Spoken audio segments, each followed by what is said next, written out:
Hello friends, welcome to Academia. So I am Ritesh Singh and we are going to study characteristics of accounting. Class 11th accounting का first chapter का topic है ये, और important भी है, कई बार पूछा जाता है एग्जाम्स में और टेस्ट में भी कई बार पूछा जाता है इसको। Accounting is an art as well as science. Accounting को आर्ट क्यों बोला जाता है एंड साइंस क्यों बोला जाता है? तो आर्ट इसलिए बोला जाता है, आर्ट का मतलब क्या हुआ कि आप किसी भी चीज़ को अच्छे से एक्सप्रेस करते हो, एक बहुत ही अच्छे तरीके से, बहुत ही अच्छे मैनर में आप किसी चीज़ को एक्सप्रेस करते हो, वो आर्ट होती है। तो उसी तरह से अकाउंटिंग भी क्या है? आर्ट है। अकाउंटिंग क्या चीज़ पता करती है? Profit and loss of at the end of each year. तो वो चीज़ एंड फाइनेंशियल हेल्थ, आपके बिजनेस की फाइनेंशियल हेल्थ क्या है, तो ये पता करने का काम क्या होता है? अकाउंटिंग का। प्री डिटरमाइंड ऑब्जेक्टिव्स को अकाउंटिंग पता करती है, जो कि प्रॉफिट एंड लॉस होता है।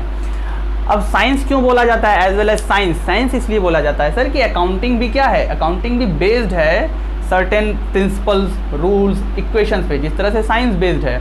तो एक सिस्टमेटिक बॉडी ऑफ नॉलेज है।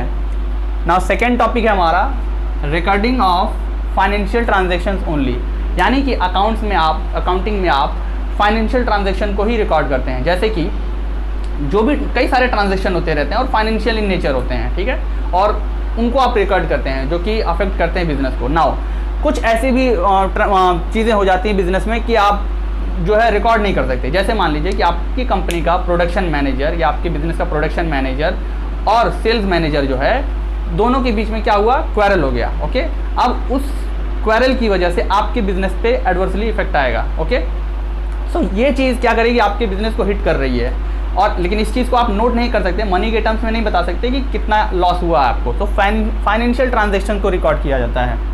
Now recording in terms of money. Sir, आप जितनी भी सारी चीज़ें रिकॉर्ड करते हो बिजनेस में, वो मनी मेजरमेंट के कॉन्सेप्ट पे बेस्ड होती हैं। यानी किसके कॉन्सेप्ट पे बेस्ड होती हैं? मनी। Okay, money measurement. तो आप मान लो कि 20 मशीन्स लेते हो अपने बिजनेस के लिए, 20 मशीन्स, ठीक है। तो ये चीज़ आप कैसे पता कर सकते हो कि मशीन्स की वैल्यू क्या है? मनी के टर्म्स में आप कर सकते हो कि भाई 20 लाख, 10 लाख, ठीक है, तो इस मशीन की वैल्यू है ना। अगर मनी मेजरमेंट कॉन्सेप्ट हो ही ना तो ये चीज़ आप पता नहीं कर सकते कि इसकी वैल्यू कितनी है। लेकिन मनी मेजरमेंट कॉन्सेप्ट की वजह से आप क्या कर सकते हो? आसानी से बता सकते हो, और काफ़ी सारी चीज़ें बता सकते हो। जैसे मशीन हो गया, व्हीकल्स हो गए, प्लांट हो गया, बिल्डिंग्स हो गई, तो कितनी वैल्यू है इसकी, टोटल बिजनेस की कितनी वैल्यू, ये बताया जा सकता है मनी मेजरमेंट कॉन्सेप्ट के थ्रू ही। तो अभी के लिए इतना ही, आगे हम और सारी चीज़ें पढ़ते जाएंगे।